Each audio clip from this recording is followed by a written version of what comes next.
From a man who, after failing to get into an Austrian art school, started making videos on politics, this is the Daniel Natal Show.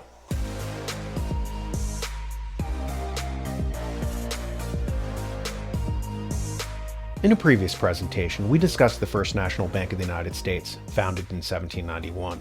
It was the first attempt at a central bank in America, and it had a 20-year charter. After that 20 years was up, it was rejected by the American people. Individuals like Thomas Jefferson were wisely skeptical of such institutions, writing in 1816, "And I sincerely believe with you that banking establishments are more dangerous than standing armies, and that the principle of spending money to be paid by posterity under the name of funding is but swindling futurity on a large scale." This was part of the battle between Jefferson, who wanted American sovereignty, and Alexander Hamilton, who was an agent of the Bank of England and lobbied for a central bank controlled from London in charge of America's economy. After the first charter ran out in 1811 and America got rid of this bank, England struck back against the United States in the War of 1812. By 1816, a second National Bank of America was installed. This one too had a 20-year charter. Fortunately for us, Andrew Jackson got rid of it, freeing us until 1913, when a new central bank called the Federal Reserve was installed. Now in this third iteration, there was no 20-year charter. It would be open-ended and never sunset out. And this is the theme of this presentation. Institutions that are installed for a temporary purpose and that never go away.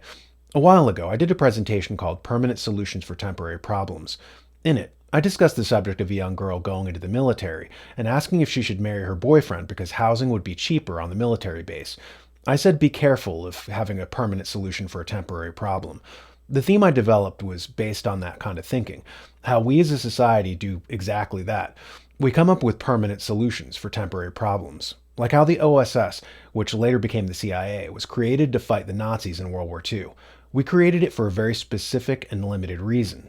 After the war, we assumed that the CIA would go away, but it didn't. By 1947, the OSS morphed into the CIA and was created by executive order by Truman. Only a month after President Kennedy was assassinated, Truman wrote, "I never would have agreed to the formulation of the Central Intelligence Agency back in '47 if I had known it would become the American Gestapo." The same thing happened with NATO. An organization whose ostensible purpose was to fight the Soviet Union never sunsetted out after the USSR went away. It became a permanent solution for a temporary problem. This is why English philosopher Herbert Spencer said that war is the most transformative thing on a society's institutions. It distorts them. Look at the Bank for International Settlements. It was created to administer German war reparations for World War I. To help bankrupt Germany pay the exorbitant amount, Hjalmar Schacht suggested that the Western banking grid play central banks in developing countries to take over their financial systems, and to coax them into buying German goods and industrial equipment. With those sales, Germany could pay the reparations. Okay, well, mission accomplished. Germany finished paying off its World War I reparations debt.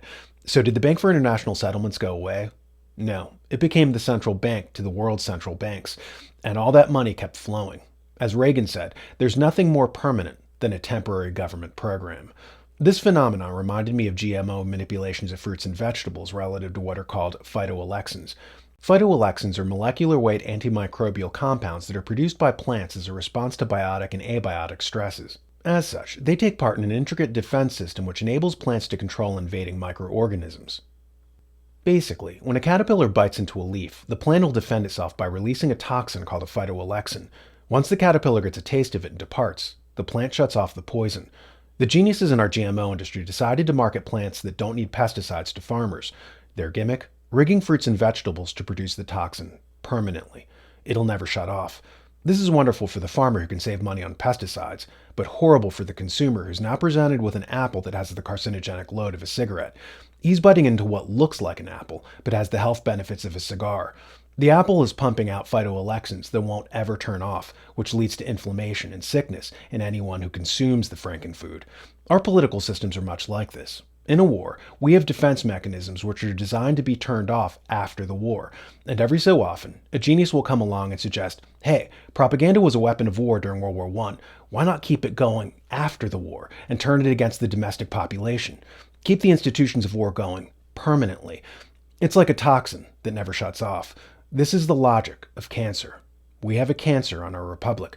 We have tumors. Like how the Department of Homeland Security was created as a permanent solution to a temporary problem after 9/11. What better metaphor than this taking place in New York City, or the Big Apple as it's called? Well, the Big Apple has now been rigged with phytoalexins. It's a GMO apple now. We as a people have to decide whether this new system, like our new food, is healthy or not. By the way, if you get a chance, check out Rebecca Terrell's video reports. She's a senior editor for the New American Magazine, and I think she's dreamy. Well, I mean, hard-hitting and sharp. And dreamy.